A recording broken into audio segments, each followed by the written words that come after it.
Happy Valley. It's Wednesday morning. We're at Pine Grove Hall. This is Connect Happy Valley A.M. I'm Chris Buchignani. He is Greg Woodman.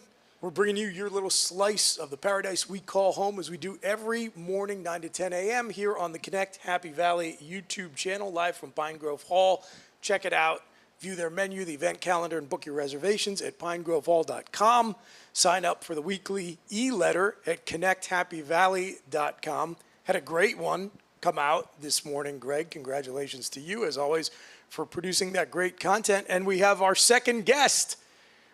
We're going to prove to the audience that you actually teach a class here at Penn State, because we have one of your former students, Greg. So why don't you introduce everybody to Chelsea? Yes, well, here on July 1st, new day of dawning, I do want to introduce Chelsea Good, that hails from New Zealand. And I'm really excited to be able to have Chris and I ask her some questions of why she selected Penn State, and she just recently graduated. You know, so it's a chance anthropologically, in a way, to see how we have someone here from New Zealand. And she was just mentioning maybe her mom can watch the show. They're 16 hours ahead. And so Chelsea, welcome. Thank you. I'm very excited to be on here. Great. Well, I'll start out by saying, why are you a recent graduate of Penn State? Why did you select Penn State? As you know, from having kind of watched a few of our clips and putting some of our clips together, like our whole mission and vision is to connect people to Happy Valley, and certainly Penn State's a big part of it. So I want to start out by saying, why and how the heck did you end up here at Penn State and now a recent graduate? Yeah, I mean, it's definitely been a bit of an unconventional path. I came here in January of 2023 on what was supposed to be a 12-month study abroad. And I am the definition of Connect Happy Valley because I absolutely fell in love with the place and I never went home. And you can't pry me from here even 3.5 years later. In terms of why I selected Penn State specifically, I don't have a very good reason, honestly. It's a bit of a funny story. I have 2 younger brothers, and I got this list from my university of these 15 American places that I could go, and I didn't know any of them, and I had no idea what the experience would be or how I was supposed to pick. And one of them sent me this TikTok of, I don't even know what year it was, but it was a Penn State whiteout. And there was, 100 and something thousand people in the crowd, and the football team ran out, and they were playing this song, Mo Bamba, at full volume, and the crowd was just going crazy. And through the phone alone, I just felt the energy of this place and knew that I had to be a part of it. So here I am. And so you decided to enroll at Penn State and jump on a plane and plop here. And now, what has been the experience like after 3.5 years and now that you're a graduate? From that Mo Bamba video, from the famous, iconic whiteout, and now what has been your experience been like? I mean, it's been amazing. Like I said, the reason that drew me here was that energy through that video, and that's exactly what I found. I think that college spirit, this term you Americans call college spirit, is just not something that we have at home at all. We don't have the people or the volume to have the sports teams, to have the rivalry, to have this deep pride in your school. And so it's just not something that I'd ever experienced. And I came here to Penn State where you're all so proud to be Penn Staters. And that energy just drew me in. I think that my experience at the football games, I don't understand football. I think it's so unnecessarily complicated. But the energy of standing in that crowd is just unparalleled to anything. And it's exactly what I wanted when I came here, and it's exactly what I got. I mean, awesome. I love all of that. I'm not even really sure where to start, other than to say it's interesting to hear your comments about school spirit and pride in place and pride in alma mater, because it does go back to what I was saying on yesterday's show, Greg, which is that we want folks consuming this hashtag content of Connect Happy Valley A.M. to be able to see the place through our eyes. And I love this opportunity to see Penn State and to see State College through the eyes of somebody who came here so removed from a lot of the things that we probably take for granted just culturally here in the USA, that there are plenty of other schools that have comparable, maybe not quite as good, but comparable school spirit to Penn State. But that idea that you're going to, for the rest of your life, carry the flag for your alma mater is probably something that we just take for granted because we're fish swimming in water. So to be able to offer the perspective on what we have and how it's precious and how we need to appreciate it is, I think, useful to be viewed from an outside lens. So thanks for that. It was the 2019 Michigan game that There is we the go. famous Mo Bamba moment. And to go back to what we talked about yesterday, Greg, in that show we had to pre-tape because I was up on Mount Nittany all day. Well, maybe I'll talk about that later. But it does speak to the story we just heard, which I think is very cool. You think it's silly. I think it's awesome.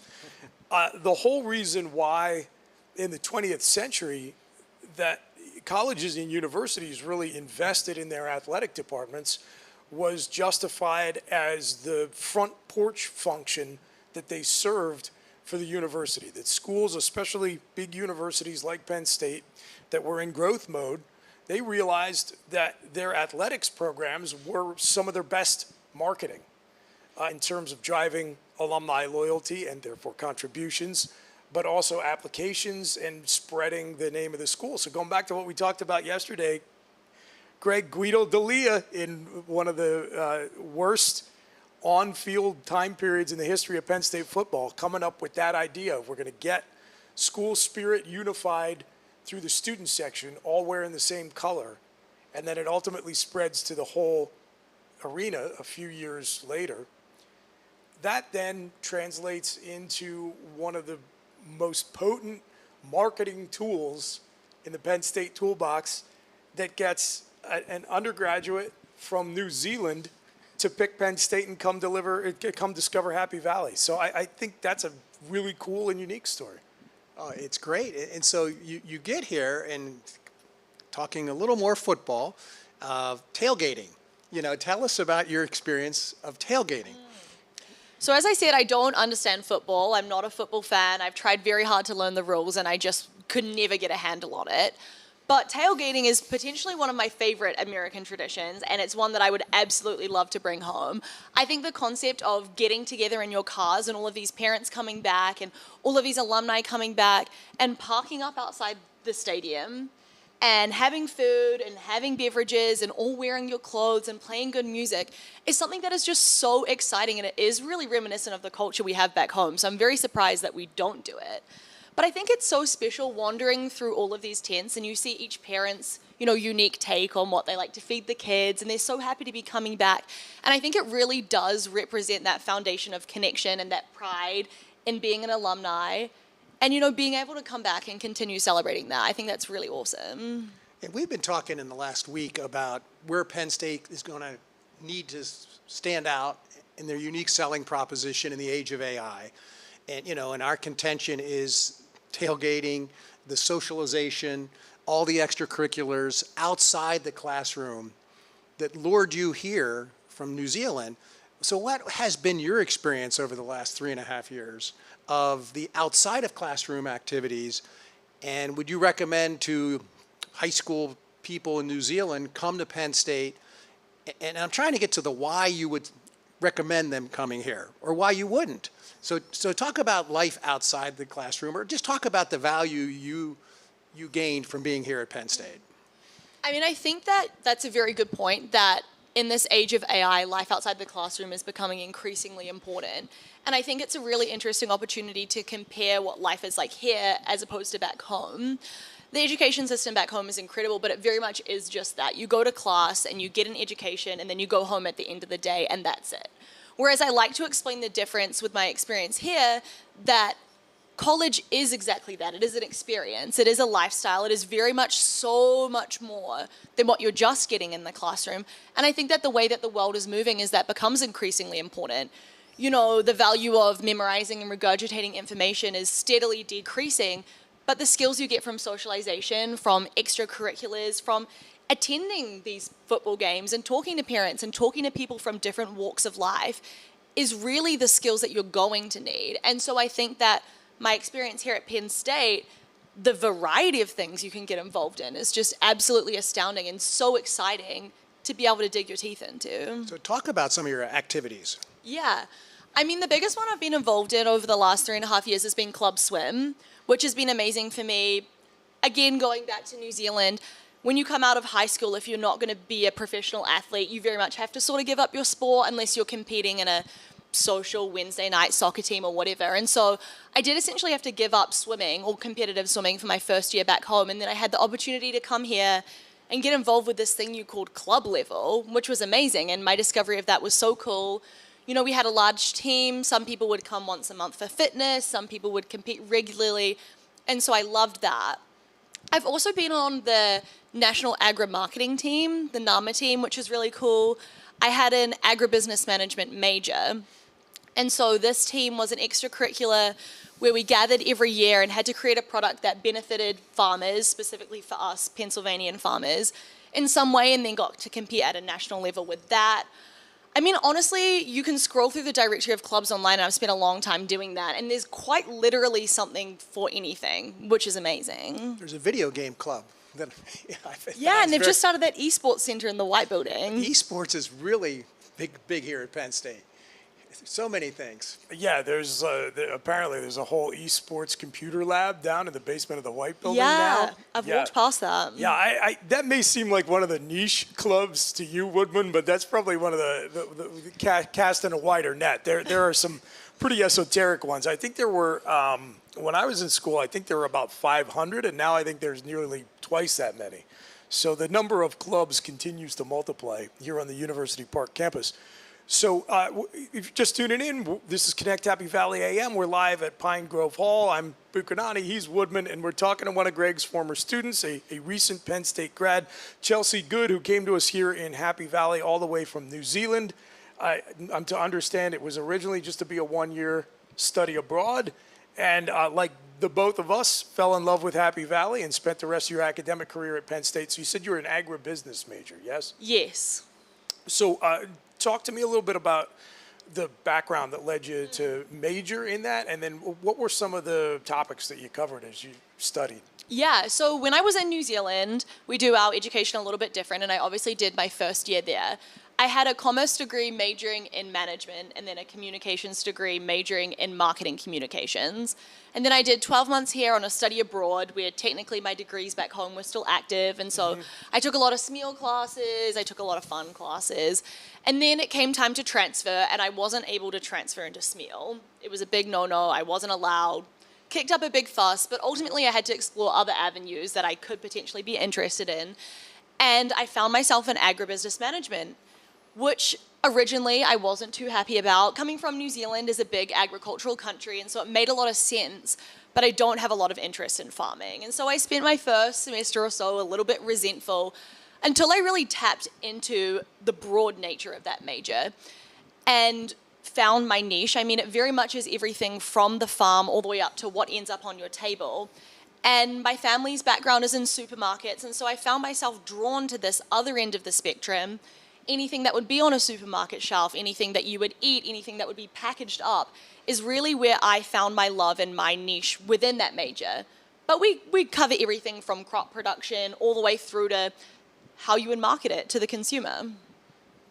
So I got to backtrack a little bit and just ask, so you're on the club swim team. Yes. So what's your favorite stroke?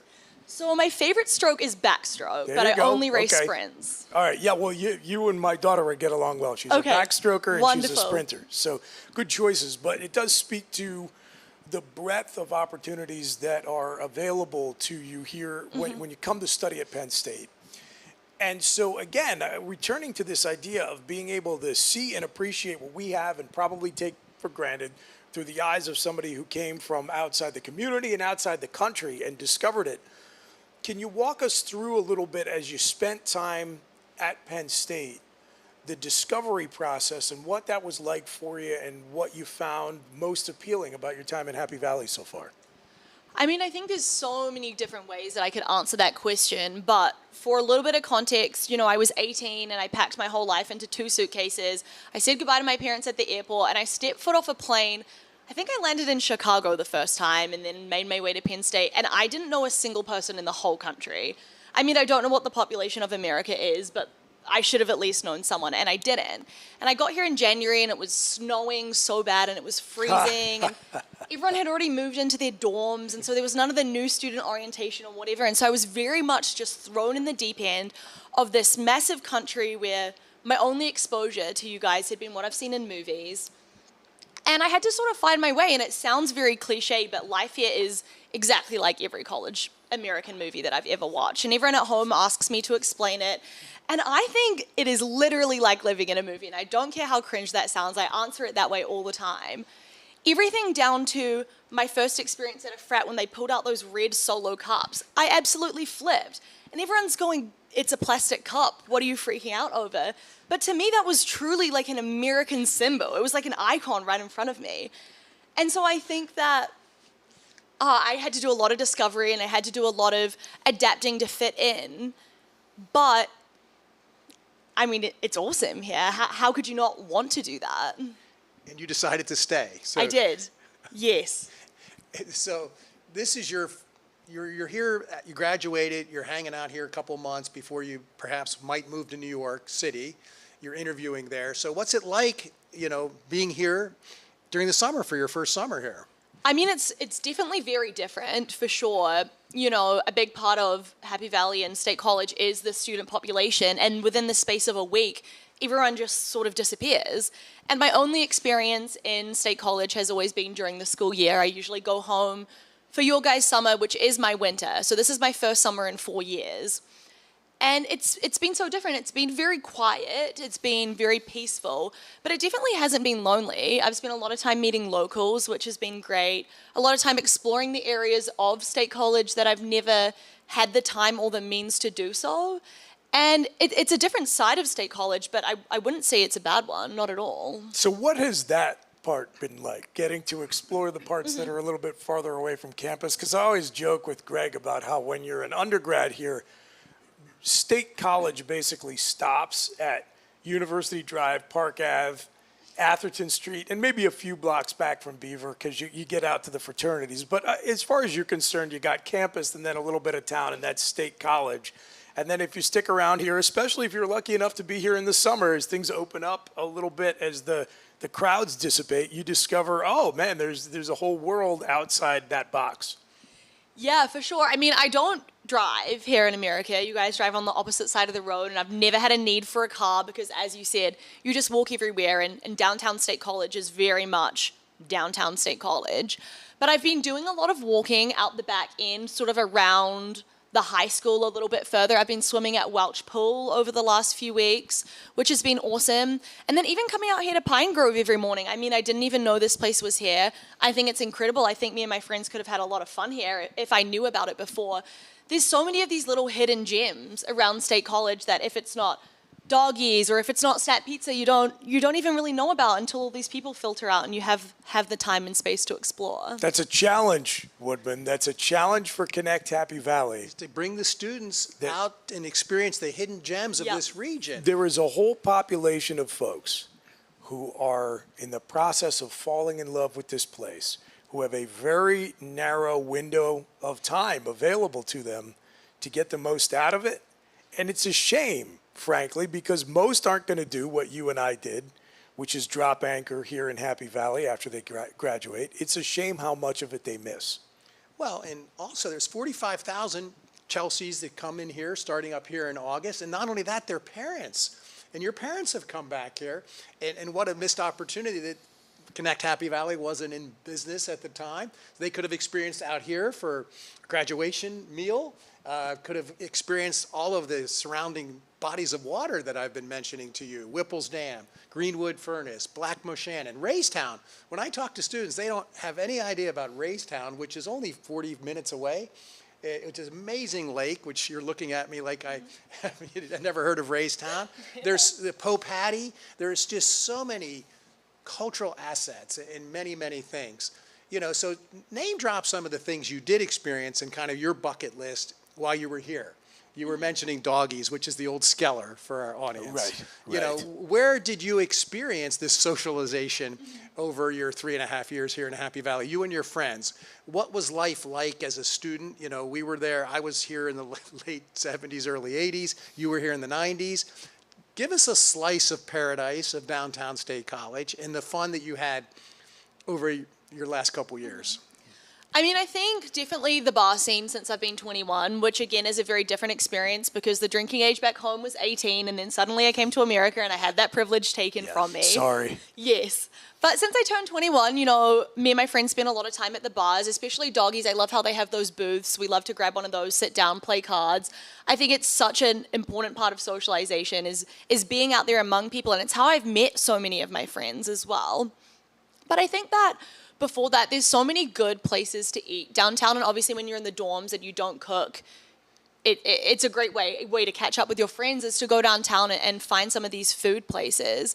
And there's always new ones popping up as well, which is awesome. I think there's a bakery coming down on College Ave soon. There's big beach Supposedly. Yeah. I will tell you this, Chelsea. Downtown State College is infamous for having these storefronts that put up a poster that say coming soon, and then it's some restaurant, and you come back 3 years later, and it's still coming soon. So I'll believe it when I see it. That one is coming next month. Okay, all right, we'll see. It's the old bank building next to the All right. corner room.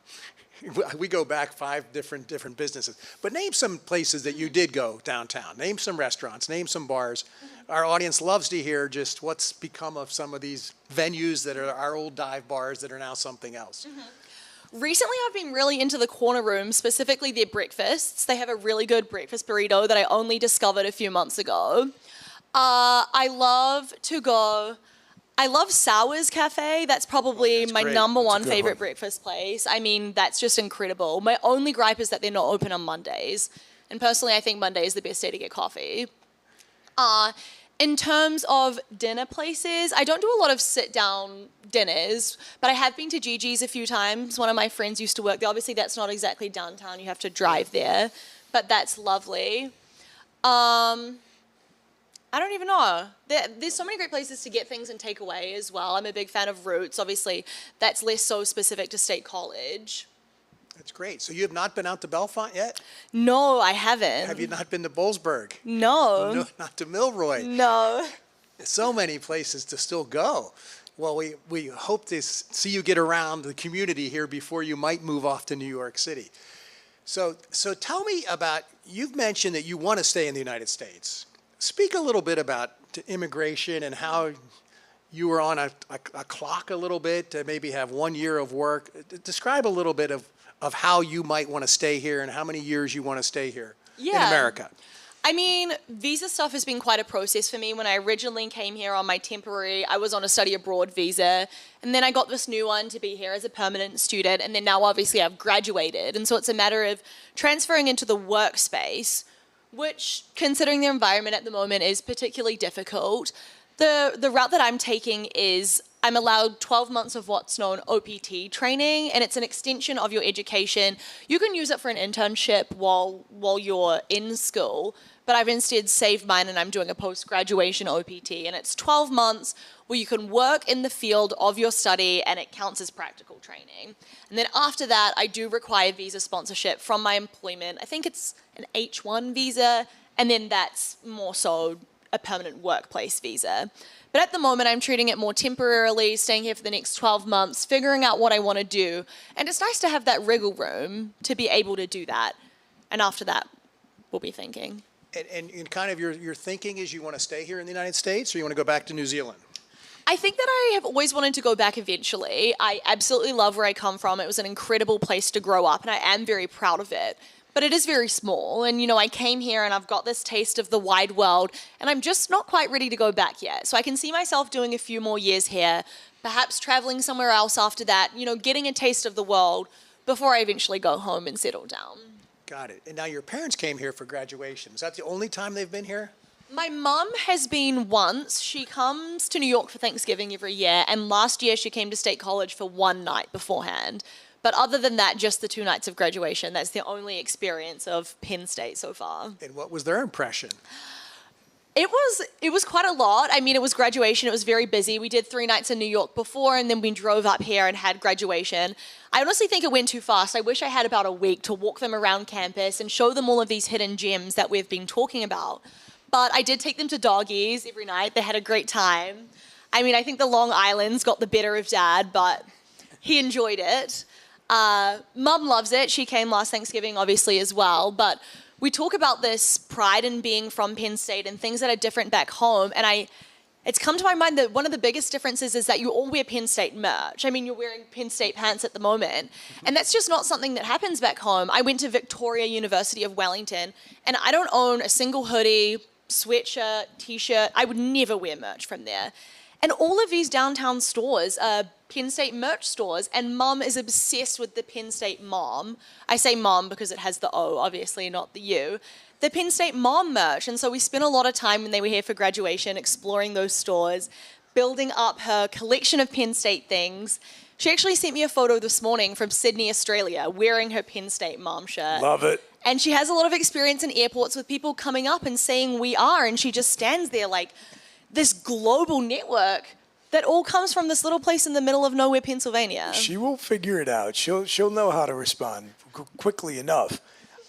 It's funny you brought up the merch angle for two reasons. First of all, it's Adidas Day officially here in the Nittany Valley for the first time in over 33 years. We're no longer a Nike school, which was a big deal back in the day.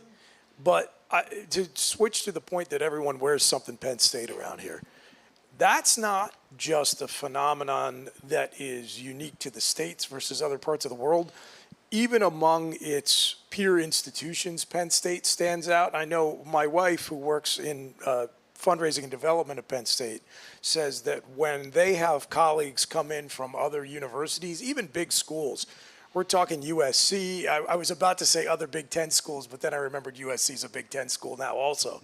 But they remark on how noticeable it is in contrast to wherever they work, the number of folks you see all around the downtown, all around campus in Penn State gear. Sometimes when I'm driving, into the downtown or I'm driving through campus, I try to play a game where I count how many people I see wearing something with Penn State or Nittany Lions logo on it, and invariably I'll hit double digits, even if I'm just taking a little 10-minute drive. And I think it's just an expression of how there is something to this place that for certain people gets its hooks into you. And once you're hooked, that becomes such an important part of who you are and what your identity is that you want to wear it proudly on your body. And so, yeah, I think that maybe one of the themes of today's show is just the things we have, which are awesome and special and unusual, and we just take them for granted.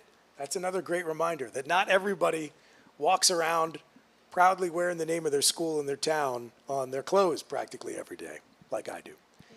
Well, and I noticed, Chelsea, having been in my class, when you refer to your mother, you call her Mum.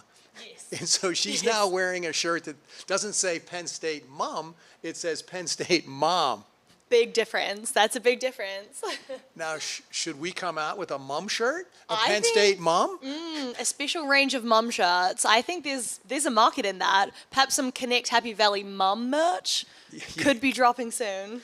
Well, as you know, in the class you took, in the entrepreneurial class, you were very good at selling T-shirts downtown for State Patty's Day. Yes. And so certainly coming out, you have the skills to come out with a Mum shirt. You could do a custom shirt.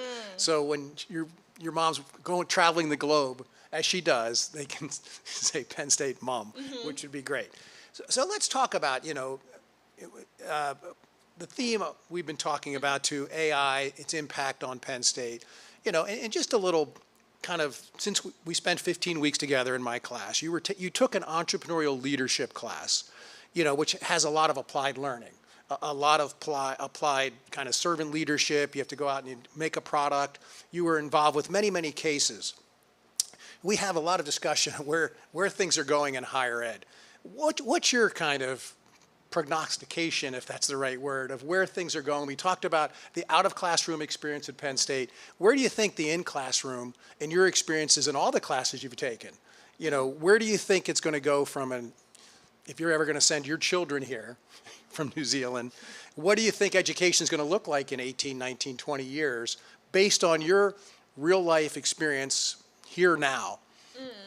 Like I said, I think that the value of the traditional education system, where emphasis is placed on your ability to memorize and regurgitate information, is very steadily declining. With the power of AI, there's no need to store that information in your head anymore, because at the tip of your fingers, with a few clicks, you can easily access all of that. And so we are experiencing this fundamental shift in the education system that leans further away from those traditional memorization classes and more so into thought experiment and studio classes like the one that I took with you.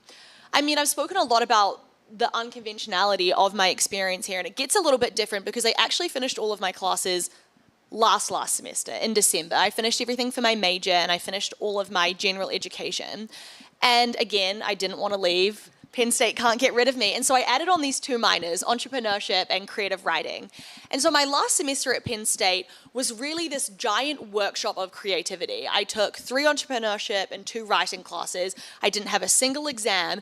And instead I was just producing all of this creative content, from t-shirts in your class to starting this theoretical insulin pump diabetes company to writing these stories. And I had the best semester of my life. I mean, it wasn't by any means easy. I had to use my brain a lot to produce these ideas and to run these thought experiments. But it was very different, and I could definitely see the value of the education system moving towards things like that, moving towards more real life experiments within a controlled education setting, as opposed to, here's what I've learned, this is what you need to learn, memorize it and prove to me that you did. Do you think you just lived through what is the future? I mean, I would hope so. I had a great time, and so I think that if that was the future that we landed on, I would be more than happy with that. I'd probably go back and do another degree at Penn State. Now think about that, Mr. Humanities over there. It's music to my ears. I love it. And again, you, Greg, I think kind of want to pigeonhole me as like the humanities guy, which I'm not. I'm a liberal arts guy. I'm not really, right? I think you just say like, well, liberal arts communications both equally useless. Like he's on my side. I'm saying we just saw the future right here. Take a snapshot. July 1st, 2026, there's the future of education. Now we just have to have Fotis and Neely and everyone understand that her experiment over the last 15 weeks, where she was making decisions, she was winning case competitions in my class, and she was the overwhelming victor of all the case competitions by popular vote, that people would invest in her concepts. She was persuading, she was selling, she was marketing, she was convincing people that her opinion and her research, so I thought it was a magical semester that in this age of AI. Yes, I guess the point I was trying to make is that you're both just preaching to the choir here. I think the emergence of AI and perhaps some of the functions it's going to replace, for lack of a better term, help me make the argument that I've been on for a quarter century, which is that higher ed has got to be about whole person formation. And so the value of bringing a general education component to every curriculum, no matter what you're studying, whether it's aerospace engineering or poetry or broadcast journalism, and teaching people not just what to think, but more importantly, how to think and how to be better humans. That should have been the mission of our universities all along. Now, if the robots are going to come along and force the business decision makers in Old Main to say, holy crap, we better turn the battleship here and start focusing on that stuff that I wish the academy would have been focused on all along, all the better. But speaking of these courses and these case studies and Greg's class, I've got to put you on the spot a little bit, Chelsea, and ask, what was it like having my co-host here as your instructor? I almost said professor, but I know you're not a professor. I'm an instructor. Yeah, some folks. The tenured faculty do not like me to use the tenured faculty doesn't want me called a professor. Yes, Greg was your I'm an instructor. What was that? I've been doing it for 20 years, by the way. Okay. Yeah, I mean, I think it was definitely a unique experience. There's not a lot of instructors at Penn State, I think, much like you, Greg. But it was a wonderful one. I've spent 20-something years of my life in this school system where I flourished on getting these grading schemes and filling them out to the best of my ability and getting the grades that I wanted and succeeding in that way. And then I've been thrust into this semester of creativity where I found myself in your class where suddenly we're assigned projects and you have 3 days to do them, but then the instructions change tomorrow, and then all of this is rapidly changing, and it's this crazy environment to be in. And instead, I found myself very freaked out at first. I mean, I have to be honest, I think that's a natural reaction. But I really did find myself thriving in it. And the thing that resonated most throughout this class was finding that why. And I think that's the way you have to approach all of your projects, is that perhaps the instructions of getting there aren't so clear, or the method or whatnot. But as long as you can get into your headspace of what the why of the project is, you have to find your own way there. And that's everything I've been saying about where the education system is going, is you really have to use your brain.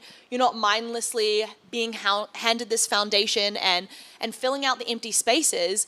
Instead, you have a vision of where you need to get to, and it's your own responsibility to find your way to get there.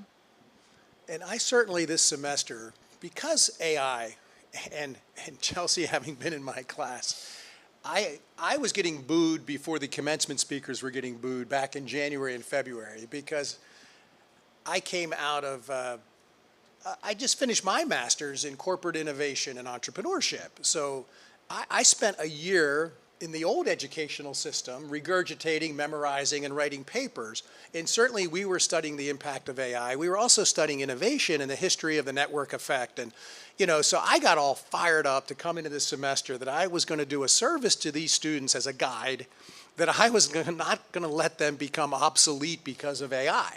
So I came in very hot, very aggressive, and a lot of students were pushing back and booing me for my overzealousness of saying, you must use AI. You must use this tool. You must use it for customer discovery, for the business plan. We're going to speed everything up. And then I layered in more assignments than ever, because AI can do so much of the heavy lifting of the research that I thought I could get more output. So for some students like Chelsea, like you said, it freaked you out initially. And the other students who were freaked out really pushed back and kind of quit and got mad and demonized me and withheld best effort. You came through, and what it did this semester is it allowed students like you to thrive, and it also separated the students who didn't want to play out. And so I had, for the first semester, more pushback, but I also saw students like you emerge at a deeper level. And we get to the thing about the why, the what, and the how. The head, the hands, and the heart. So I'd like to think, because of my overzest of studying AI and its impact on higher education, I feel that all that's left for higher education to teach is the why, is the heart. Because the head and the hands, AI can do so much of it. So what's left is the heart. And so for this curriculum, and thank you, because you saved me, Chelsea, by coming up after class, mentioning parables and things from the why, from New Zealand, and talking about Viktor Frankl. You got to the why like faster than any other student. And you kind of said, okay, the what and how, we'll use AI for that. But you put your heart, and you were able to read the marketplace, their heart. And so I thought it was about, the why is about connecting hearts. And so it's all heart. I think education, it's all about the why. It's all about the heart, hand and heads. Like you said, you don't have to regurgitate that. AI can do it. So even in launching this website we're doing and this app and this show, it's about heart. And you talk about higher education, it's got to come down to the reason higher education was invented, transformation. So I'd like to think that your semester, and it's really cool, you had creative writing, you had 3 entrepreneur classes, which is reading the market and see a need, fill a need, understanding their heart, understanding where their pain is. All of those things are, I feel, heart related. So it was, I teach because you run into a student occasionally like a Chelsea, which inspired me, maybe to tone it down a little bit on my AI zealousness. But, you actually became a leader in the class. And the class is about servant leadership. So living poster child of I'm not going to claim transformation, but it was fun to watch her evolve. I mean, I think you make a great point about the use of AI in unlocking people's capabilities. And we have talked about this a little bit before, in the sense that AI is incredible technology. In the wrong hands, it can become a very lazy tool, perpetuating people not putting in effort, but in the right hands, it does unlock so much capability. And your class was the perfect example of this. You know, I think I had been looking for a class like that for a long time, where suddenly the pressure of producing these perfect projects and not making any mistakes and getting the A was lifted off my shoulders, and I had the freedom to experiment and the tools like AI to be able to do so, to give me the capability to do so. And suddenly I was able to dream up these crazy ideas like the St. Patty's t-shirts and whatnot. And I could spend my effort on the ideas as opposed to the execution of them, because I whipped them up. I ripped up the logo in AI in 30 seconds, printed them out by hand. One night when I got home from the bars after convincing people to buy them. And I think that in the right hands like that, so much more capability is unlocked for creativity, for new ideas, and we really are going to see so many incredible ideas coming out if that continues. Well, let me first say I am impressed that clearly you learned some things from Greg, which to me is just a perfect encapsulation of what I always dream and hope the Penn State and the higher education experience can be, for sure. But I'm also encouraged to see that the master can learn some things from the student, because one of us up on this stage, who is not me, is making their debut on this program, and the other has been doing it with me now, either live or in practice sessions, for weeks. One of those people understands where the microphone is to be placed in proximity to their mouths, and the other one needs to constantly be reminded. And it's not the one that you might intuitively believe which was which. So anyway, Greg, please observe your student here and put the microphone where it belongs so the audience can appreciate your words of wisdom. But Chris, I will say she was raised by a broadcast journalist. Okay, all right. Well, there you go. That's okay. And you did mention that was one of your two fields of study when you started in New Zealand, right? Yes. Yeah, I had a marketing communications degree. Yeah. I'm holding it. Okay. So there have now been two references to a project you did in Woodman's class. Tune in to Connect Happy Valley from Pine Grove Hall here in Pine Grove Mills. We're talking with Chelsea Good, one of Greg's students, a recent Penn State grad, a native of New Zealand who chose to come to Penn State over several other options because of the famous Mo Bamba clip of the crowd in Beaver Stadium in the 2019 whiteout, forcing Michigan to take a timeout before they even snapped the ball once. And you've mentioned that you did a project in Greg's entrepreneurial leadership class where you designed State Patty's Day t-shirts. So I got to dig into this a little bit more. Greg's getting nervous because we can't speak to the exact specifics of your product. I understand. We'll dance around it a little bit. But talk about the project, and then we've been getting an opportunity to see Penn State and Happy Valley through the eyes of an outsider. I think deep in our appreciation. She's an insider now. For everything. Well, I'm in the process of making that transition. But coming here to the States, to the Nittany Valley from New Zealand, and falling in love with this place and with Penn State, I love it because it reminds me, even somebody who kind of makes his stock and trade, reminding everybody how great this place is, just how much we've got going for us. But I want to hear about the project, and I want to hear about your impressions of State Patty's Day. Yeah, I think that, again, before I touch on that product, I think I have to talk about the holiday. Yeah, please do. One of my favorite things about America, and another difference, I've been doing a lot of comparisons between America and home today, is that you guys love to celebrate things. And it comes very much similar to that energy, to that college spirit. America, I've found, loves to take an occasion and really make an occasion out of it, which to me is so exciting. I don't think New Zealand does enough of that. Whether it's Halloween and everyone's decorating the outside of their houses, which I love. Same goes for Christmas with all of the lights and whatnot. All the way down to 4th of July, which is coming up this weekend. I've never had a 4th of July. I'm very excited for that.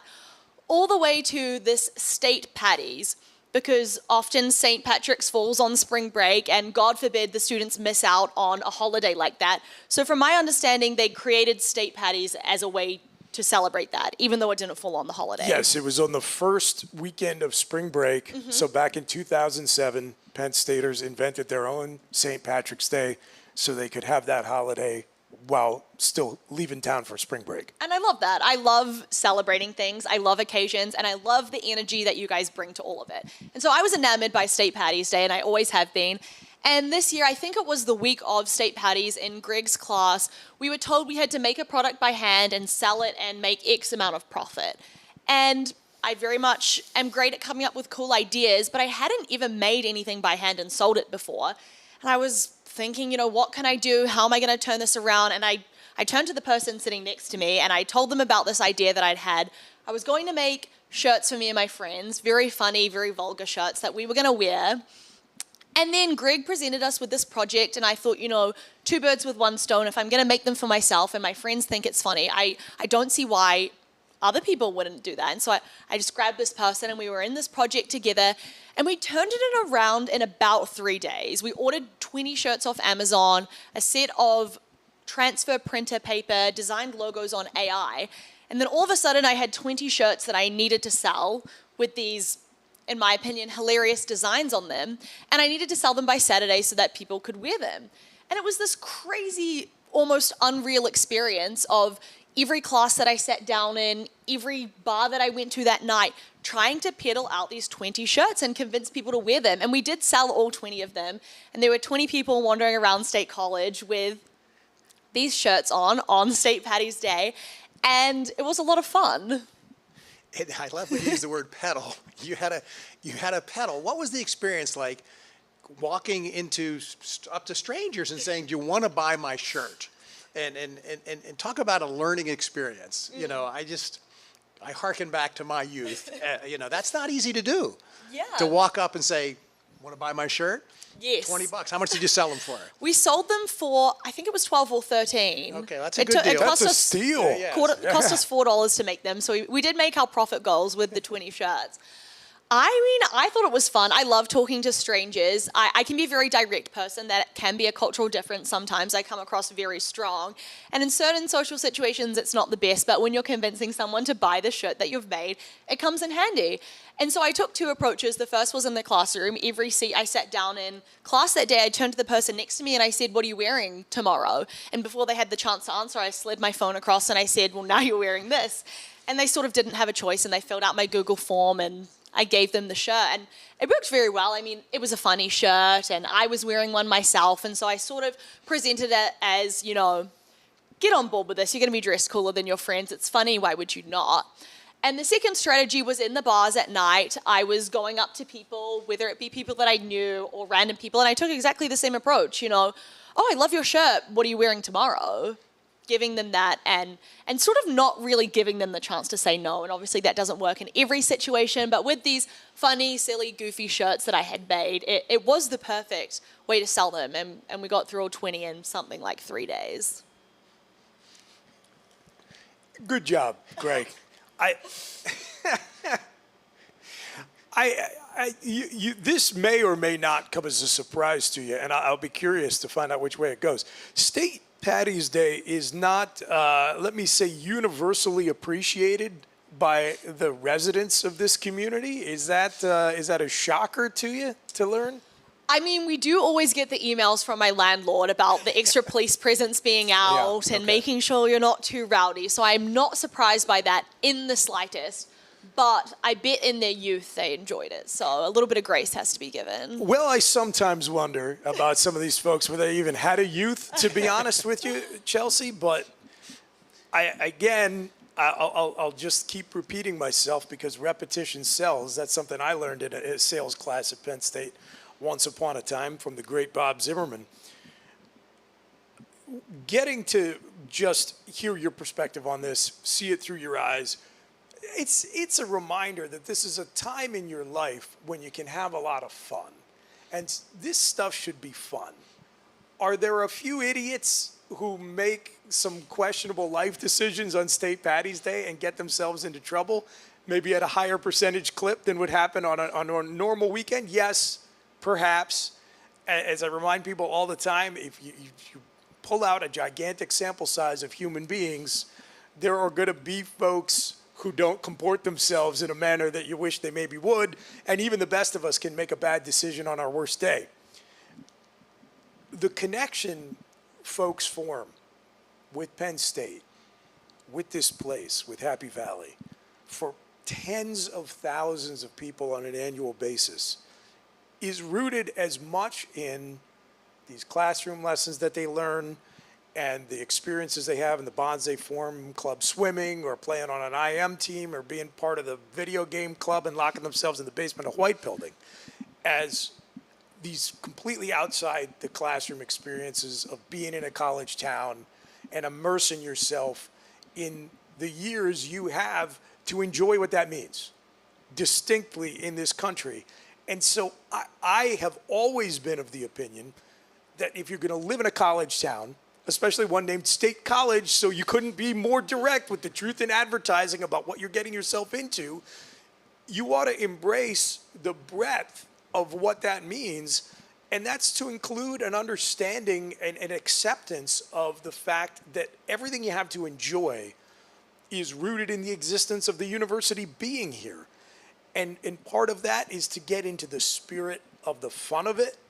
So I again, I'm probably preaching to the choir with this audience, but some folks could probably remove the sticks from their backside on the whole State Patty's Day thing. So I'm glad to hear you enjoyed it and spit some wisdom for the folks who are many decades your senior in this community. Let's tip our hat to the people who were the students who formed State Patty's Day. And what year was that, Mr. Historian? 2007, and the tip of the hat belongs as much to, I think, the students in succeeding years who said, okay, this is something that we birthed organically, and it's uniquely ours as Penn Staters, and we're going to keep it going.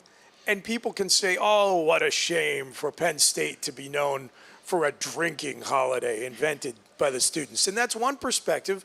Or you can say, oh, how great for this to be the sort of place and for Penn State to be the kind of university that inspires people to care enough about it that they just want to create a culture and have something that belongs to them. And guess what?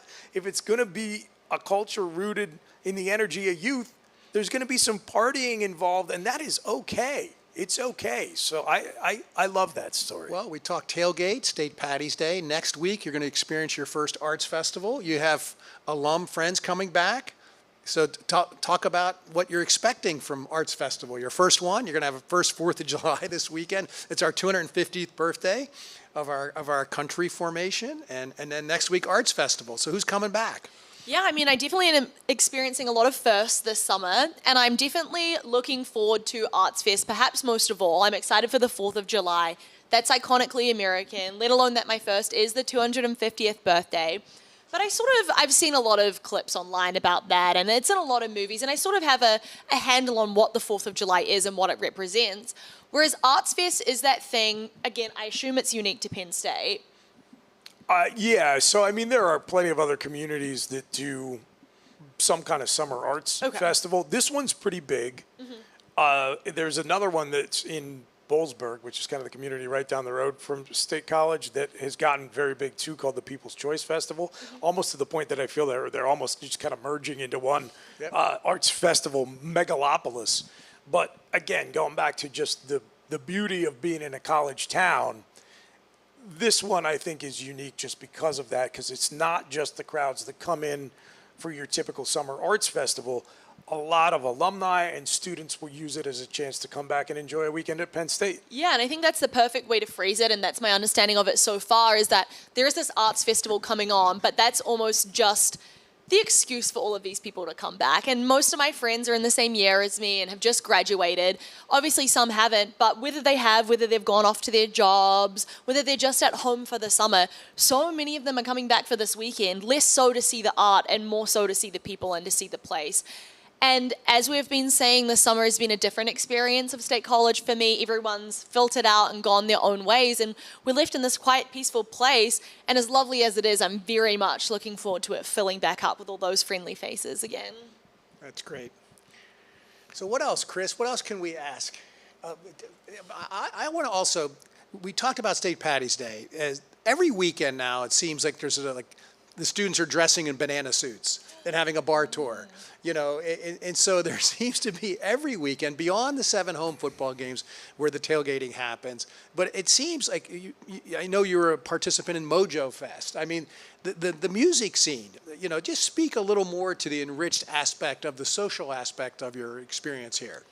Yeah, and I think that, as I've said, Americans love to celebrate, and I think that all of that really comes back to this topic of connection, which is what the show is about and what this company is about, is that humans yearn for connection. And sometimes in today's technological world, you don't always have the excuse to connect, and so occasions provide that. Whether it's St. Paddy's Day, whether it's Mojo Fest, which was an incredible day up at Tuscany Mountain. I mean, quite literally thousands of us got picked up in these buses outside Champs, driven up to this mountain. All of these local bands, all of these local DJs, friendly faces that we know up on this stage performing to thousands. Any of these really provide an excuse for people to gather and people to get that basic human level connection. And that's so exciting. Even if it's the bar crawls, the sense of identity that you get from dressing up in a silly banana or a hot dog, or the graduation ones they do with the baby pictures. Dressing up goofy like that and going downtown and having thousands of people dressed like you is such an unreal experience. Can you imagine me sending videos to my family back home? You know, it's 7 a.m., they're waking up. It's the afternoon here, and I'm sending videos of 1,000 hot dogs walking past me in the street. Like, they just cannot comprehend that. But when you're in Happy Valley and you're in State College and you're in that and you feel that energy, you feel so unbelievably connected to the people around you. And that's just a feeling unlike any other. So our strategy here is real life curated, and so Chris, what are we tapping in? Well, and this is a real life experiment here, no, I got my mic. Okay, my mic. Okay.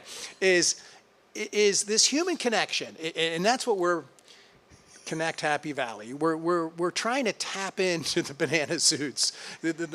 This what you're describing so eloquently, this desire for human connection. And so the students have invented ways to get in hot dog suits, banana suits, wear the Penn State merch, have these bar crawls. But the yearn at the heart of it is human connection. And that's the Steinmeit's X of the value of this transformational Penn State experience that has you dropping your anchor here, is that we transform with this human connection while we're in our formative 19 to 21 years. Are we kind of circling exactly what the essence? Sum it up, Chelsea. I mean, I think for sure there's no better way to put it than that humans yearn for connection, and every day we wake up and we seek ways to have conversations and we seek ways to gather like this. And in today's day and age where AI is taking over everything from the workplace to the education system, and we spend so much time on our screens, all of it really just is this journey of trying to connect with one another.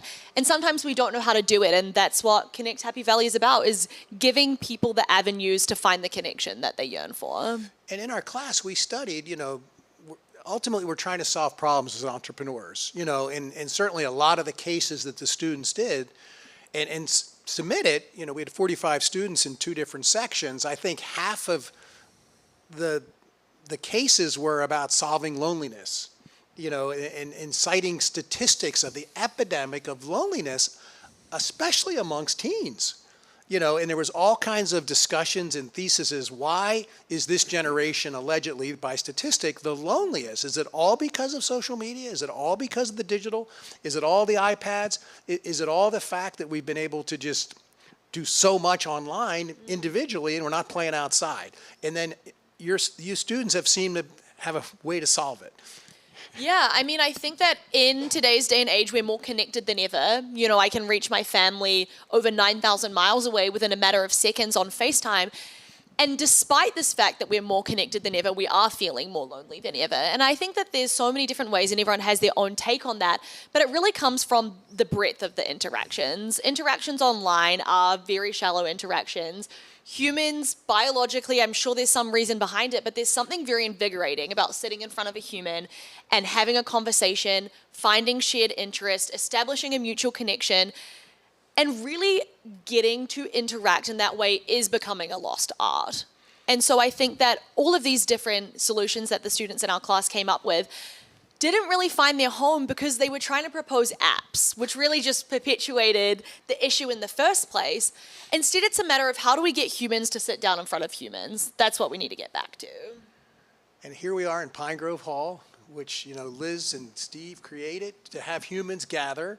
And it's just an honor to be on a stage in the old Oddfellows building, which was built in 1901, have humans to gather. Yes, absolutely. That's what Connect Happy Valley is all about. That's what Connect Happy Valley A.M. is about, connecting you to this little slice of paradise we call home. And it was a pleasure today, Chelsea, getting Thank to you. hear the story of Penn State and Happy Valley through the eyes of someone who came from as far away as you did and got to take full advantage of everything this place has to offer. So we appreciated the hour you spent with us this morning. We appreciate all the work you're doing for Connect Happy Valley right now behind the scenes. And we appreciate you, our audience, joining us as we sort of beta version this program over the course of this summer. A reminder, you can go to pinegrovehall.com to check out this cool venue we are in right now. They got a packed events calendar, a lot of great live music, including Lord Forest. On this Friday night. and Sunday at another festival in You town. can view their Cuban menu they have for the summer online there at pinegrovehall.com and book your reservations to come have a meal here, buy a ticket to one of their shows, or you can sign up for the Connect Happy Valley weekly e-letter at connecthappyvalley.com. Woodman and I will be back on this stage tomorrow morning. Until then, enjoy Happy Valley, everybody. Thank you, Chelsea. Thank you. That was awesome. Good stuff. Thank you. Good stuff.